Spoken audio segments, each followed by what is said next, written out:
Updating your legal name on Bybit is a straightforward process that ensures your account information is accurate. Follow these steps to complete the update quickly. Step 1. Log into your Bybit account. Access your Bybit account by entering your credentials on the official website or app. Make sure you have your account details handy for a smooth login.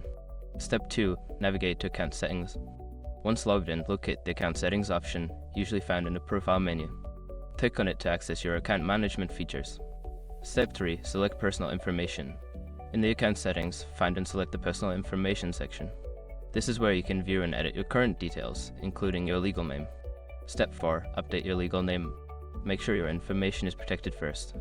Most people don't think about breaches until something actually happens to their accounts. Use ISROC to monitor your accounts 24/7 and instantly alert you if your information appears in leaked databases online. It constantly checks billions of breach data points in the background. And considering how much personal information people keep online now, it's honestly worth having. Link in the description. Step 5. Submit documentation.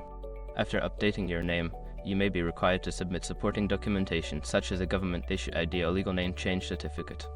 Follow the prompts to upload these documents for verification.